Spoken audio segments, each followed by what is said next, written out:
මචාන් දැන් වෙලාව හරියටම පාන්දර 3:46යි. අද දවස හරියටම ජූලි 3. එතකොට හෙට ජූලි 4. ඉතින් මචං අද පාන්දරම යනවා හයර් එකක්. පොඩක් දුර හයර් එකක් යන්නේ. ඉතින් හයර් එකක් යන්න කලින් මම ඔයාලට බඩුවක් පෙන්නන්නද? මෙන්න මෙතන ගහලා තියෙනවා මචං පෝස්ටරයක්. මොකද්ද තියෙන්නේ?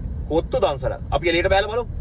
මොකද්ද තියෙන්නේ මචං? එකමුතු තරුණ කැල විසින් පළවන වරටත් සංවිධාන කරනු ලබන මහා කොත්තු දන්සල 2026 ජූලි 4 වෙනිදා එනම් සෙනසුරාදා සවස 7ට ගොංගිතොට ගුරු නිවාසයේ පිටිපස පාරේ සතරමස් සන්ධියේදී බැටි සිතින් ඔබට ආරාධනා. විස්තරය කියන්න යන ගම. ඉතින් කොත්තු තමයි දන්සල. එතනින් පස්සේ දැන් යාල යන ගමන් ඉන්නේ. ඒ කියන්නේ අද උදේ පාන්දර යාල යන්න ඕනේ හයර් එකක්. ඉතින් අද උදේ පාන්දර යාල යනවා හයර් එකක්. හෙට දන්සල තියෙද්දි අද යාල යන්නේ මේක යන්න ඕන හයර් එකක්. ඒ කියන්නේ මම කම්පැනි එක හයර් වගේ අද්දුවනවා. ඉතින් ඒ කම්පැනි හයර් එක ඉතින් අනිවාර්යෙන් මම ඒ හයර් එක යන්න ඕනේ.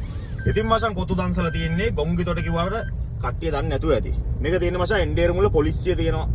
ඔය කියන්නේ එන්ඩේරමුල වත්තල. එන්ඩේරමුල වත්තල කිව්වට පස්සේ එන්ඩේරමුල පොලිසිය ගාවට ආවට පස්සේ මීටර 300ක් දුරින් තමයි කොත්තු දන්සල තියෙන්නේ. සංවිධානය කරන්නේ වෙන කවුරුත් නෙමේ මේ කඩියා ට්‍රැවල් අපේ අවට සහ අපේ යාළුවෝ ඔක්කොම එකතු වෙලා තමයි.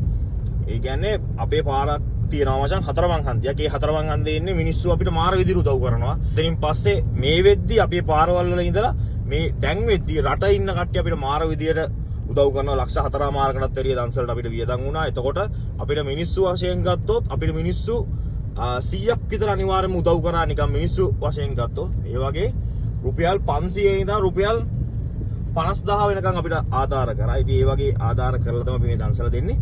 ඉතින් ආරාධනා කරනවා හැමෝටම එන්න කොත්තුවක් කාලේ යන්න.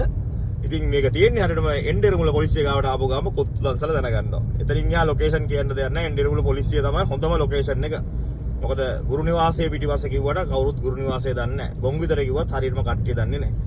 එන්ඩේරමුල කිව්වහම කට්ටිය දන්නවා. ඉතින් ආරාධනා කරනවා අපි බලමු.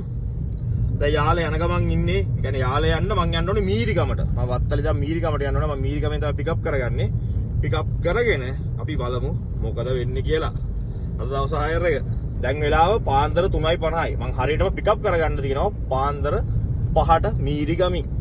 කෙලින්ම යාල ගිහිල්ලා අත රෑම ඉන්න තියෙන්නේ. ඒ කියන්නේ මේක හෙට රෑ ඉන්න තමයි සෙට් උනේ. හැබැයි මේ දන්සලේ ප්‍රශ්නෙත් එක්ක මං කිව්වා අදම ගිහිල්ලා අද වෙනනම් විතරයි මට එන්න පුළුවන් කියලා. ඊට පස්සේ යාලා ඕකේ කිව්වා.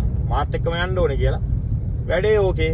කොල්ලා යාලා යන ගමන් ඉන්නේ. දැන් හරියට වෙන්නේ වත්තල. දැන් කෙලින්ම මීරිගමට යන්න ඕනේ. මීරිගමට ගිහිල්ලා යාලා යමු. එහෙනම් හැමෝටම ජයවා. එහෙනම් හැමෝම දන්සලට එන්න